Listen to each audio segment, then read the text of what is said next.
happen. Let's see whether they think. Let's have a look at whether we think the picks are going to serve them.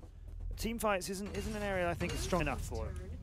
Yeah, and a lot of that has been just about the individual play in those team fights. I'm looking definitely towards them managing to get out ahead early and leverage that lead into their team fights. That was the cause of one of the few games they won so far this season. I want to see a strong early game composition. They start rolling and they don't stop. So far, this is all as you would pretty much expect, regardless of who's playing.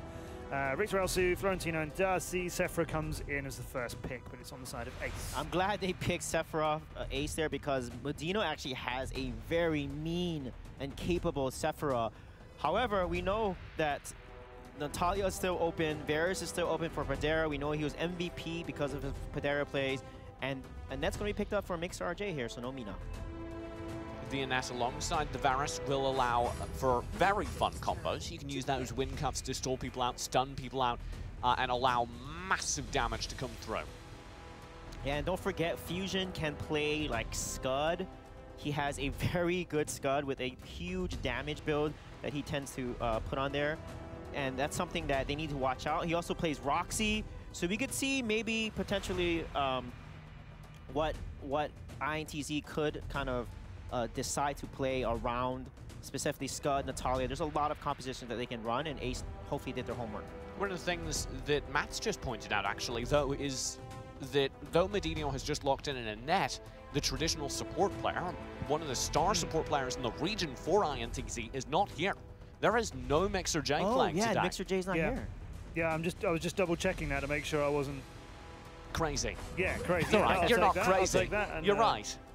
Yeah, so Mixer J is not playing, and Fusion, who was kind of a sort of a sub that we know might play maybe instead of Medino, is with Medino.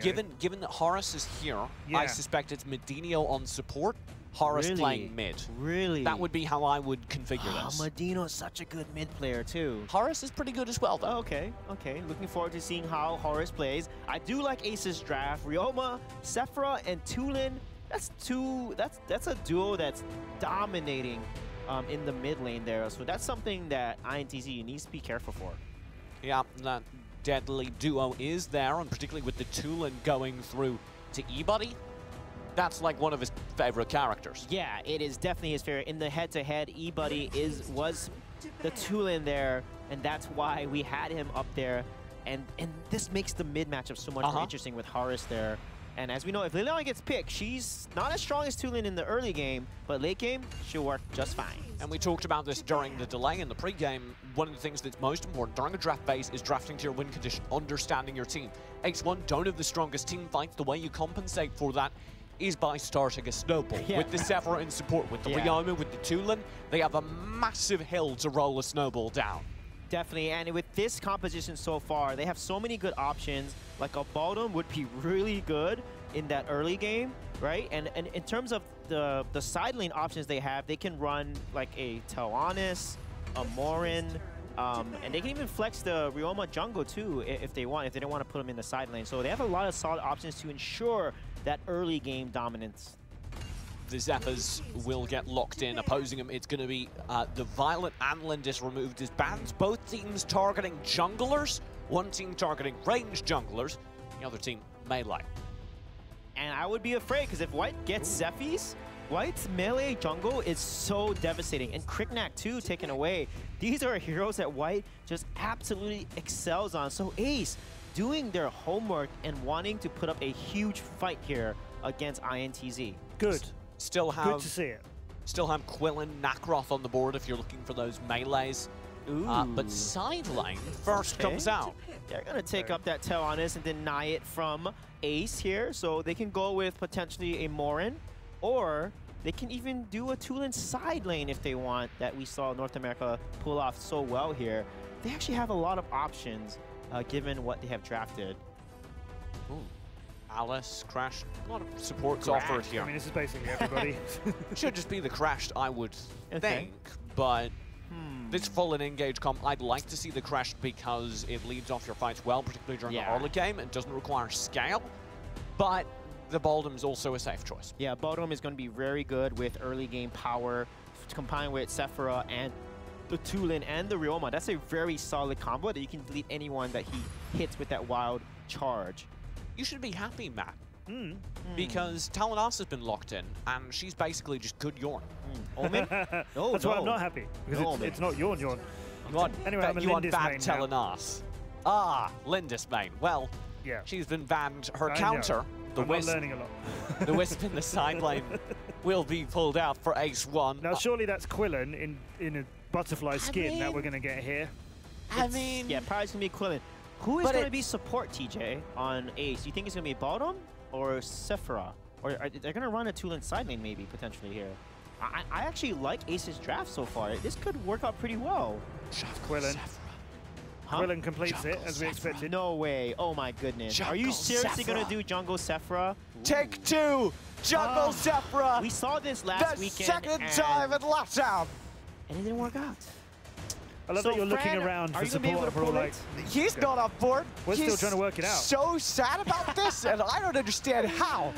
Because Jungle Sephora is the coolest thing. You can't get Darcy for your jungle. Who cares? You got Sephora. Okay. No. So Quillen for your jungle. You're not happy with Quillen for your jungle? Quillen is dangerous. They have nothing to counter Quillen. Literally nothing counters the Quillen. Like Quillen can jump in there and delete the team there. Oh. I just had my heart played with. It does look like that Sephora staying on the jungle. It's all your fault, TJ. This is all your fault. If I encourage this, I'm so happy. Yeah, he's not sorry at all. No apologies needed. That's locked in. All right. So, Jungle Sephora, in theory, works all right. The same reason that we saw Darcy look good in jungle is because you get ranged scaling damage from the jungle, which isn't really viable from anyone other than Lindis or maybe Violet these days. But the problem is you need a lot of damage. Unlike Darcy, Sephora doesn't have good individual target clear early. So you need to build, you need to rush a whole bunch of damage early in order to be able to just kill the monsters quickly enough. Yeah, and don't forget, when Sephora builds a lot of items, she actually is very bursty. The water spirits on constant cooldown, the water ultimate. When she lands and hits those water spirits with the Apocalypse build, she can burst down a lot of heroes, but the key is she has to get to that build. And that is the trick with Jungle Sephora. Sounds good in theory until you put in practice. Oh, boom. See? There you go. See what I did there? Yeah, did you have to do that last bit? Did you have to go, I made a point and I want to highlight, I've made a point, I have finished my point. Boom. Feel good about that?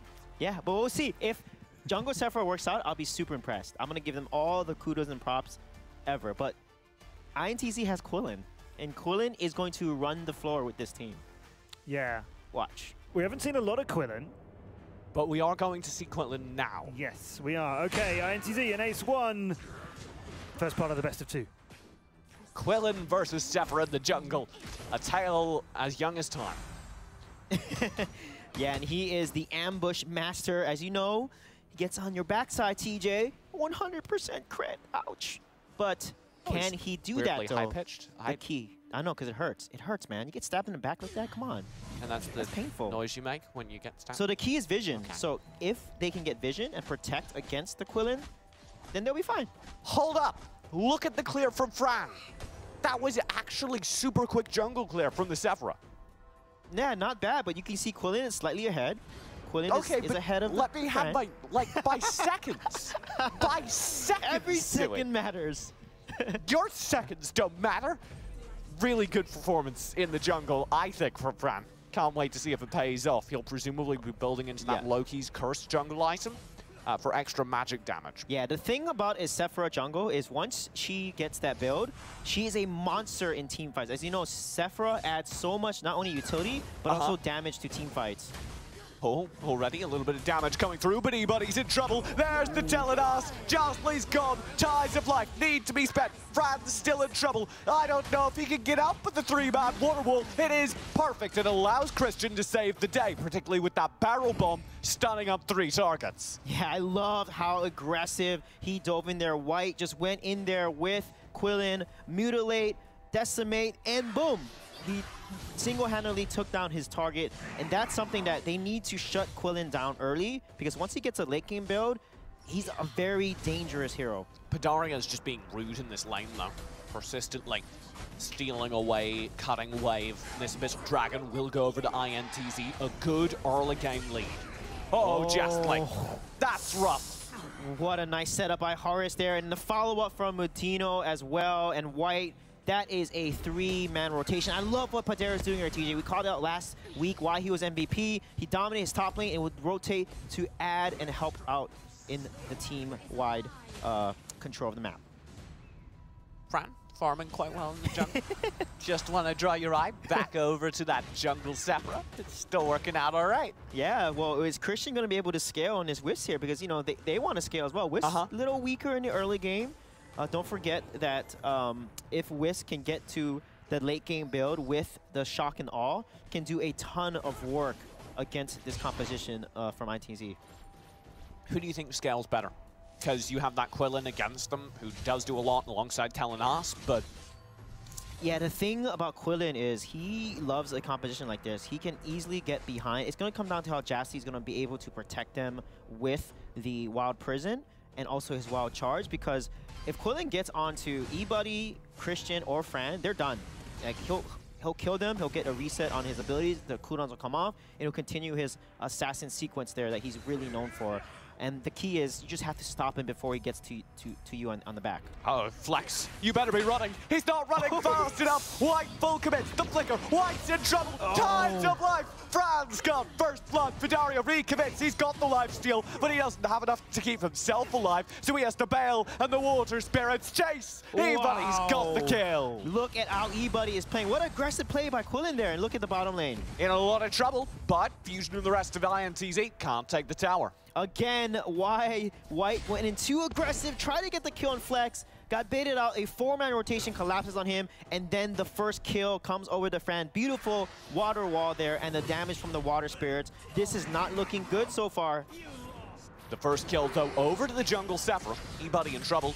Oh, won't get to safety as Fusion chases him, and Flex up top went down during that time, meaning that INTZ have built up a pretty strong lead. Yeah, and you gotta be afraid of Fusion here. He is at 2.6 takeout. He's the most fed, and look how fast he's taking these towers down. Yeah, that tower's gone. The wave clear on mid is there for Fran, but it's just not enough. Yeah, definitely not enough here, TJ. Look at this 4-man tight movement from INTZ. They need to keep that, because how they lost the last fight is they weren't on the same page. Jastly in trouble. Will be able to get out with the wild charge. Fran still locking things down. It's a good shock and awe, but they don't have enough to keep people in it. I love what they did there. They went 2-2. They zoned out and distracted their opponents in the jungle, and then White and Fusion went ahead and easily took that Abyssal Dragon. So far, 2 dragons to 0 here for INTZ. Beautiful zoning from INTZ. Oh, Tides of Life. Horace, he's gone, but Brad's overextended. And now he doesn't have the Tides of Life to start things off. Jastly must save Christian down bottom, and I don't know that he can as the Ricky shot will connect. Yeah, Ricky shots don't land very often, but look how much damage it did. Medino, he's got the chase and the kill. And Medino, I'm glad he's on this Liliana. We thought that Horace was going to be on the mid, but Medino on Liliana, I'm so impressed with how well this man plays in mid here. Very good showing from him again. Flex up top is in a little bit of trouble. Venom full commit from Pitaria. He'll take a lot of tower damage. Doesn't get the tower because of it, but does get it quite low. And look at this. Fusion continuing to farm up. 3.9k gold, TJ. Clad Sancti finished. He has Tempest Blades. This is not looking good. Still on is going to be such a big threat. Fran, water wall. He's got so many people on him. There's no escape. INTZ just roll through the jungle. Jastly has to flicker to safety, and even eBuddy's not safe from the entirety of INTZ. Yeah, that was so close there. If White had his second tier 3 item, he would have blown up eBuddy right there. You saw the crits, 800 crit. Just those 2 hits with the decimate there. They gotta be really careful with this Quillin. And he's just continuing farming. He's just continuing getting fed there. Medino, Quillin, Medino, White, and Fusion are so fed right now. 4,000 plus gold to the 3 of them almost. Absolutely terrifying. Fran will feel it. Water wall, Tides of Life. That's it. He has no more cooldowns. He's gone. Woo, that is so tough for him there. White will get back in there. Jastly himself has to get out, but he can't do it. Yeah, Fran's got to watch his position. He's too overly eager and getting caught out way too often, and he can't do that as the hard carry. Christian just needs to retreat. It's another tower to INTZ. INTZ doing such a good job, taking the kill, converting it to objectives. It's going to be another tower here, potentially. Wave survived. Christian's in trouble, and White just deletes him. White with the Quillin engaged. What amazing Fran, play. he's gone as well. White is on an absolute tear. Flex, don't go near there. TJ, I told you it hurts. That's why at high pitch voice, Quillin is a monster. We don't see him played often, but when we do see him shine, that is the potential, the damage potential that can come out from this assassin. Can you give me a reenactment of Ace1's team comms? No. No. All right. Beyond your talents. E-Buddy will be yelling quite loudly as White keeps going in. He almost gets 3. Justly has to consider his mortality for a moment as the entire team washes past him. Oh my goodness. Did you see that decimate combo? No, it happened too fast. It was too fast, but the crits were 900, 900, 900, easy hitting multiple targets. Look at Wild this. Prism, maybe an opportunity. Horus is low. Justly goes in. They've got Padaria for a lot of tower damage. Fran can't get the kill. Fusion's the next target. They don't have the damage for him either. And Medinho just rolls up and cleans them up. How did he survive? He had the lifesteal item there and was able to lifesteal enough item just to barely survive. And also, how did Padaria survive that as well? That water spirit attack, basic attack, and enhanced attack almost killed him, but it didn't. INTZ just playing out of their minds right now. I don't get it. Wait, I thought you said Sephira jungle though. It's not ideal circumstances to conduct a test at this moment. Christian, my God. Absolutely deleted. Ace1 must hold against this much damage. And Fran can't do it. He had his ultimate. It just didn't matter. Horus will get pulled back. The tower's got a few shots in, but that's all. Every high ground is gone. Man, look at the aggression from White here. Flex is gone. E-Buddy is absolutely shattered. That will be the focus from INTZ as White cleans up the final player. It's a complete team wipe at game number 1 to INTZ. What a game there. White with his aggressive Quillin ambushes. The decimate, the mutilates all came out. The crits happened. Fusion, so fed on this Tell Honest, was able to take care of all and any opponent.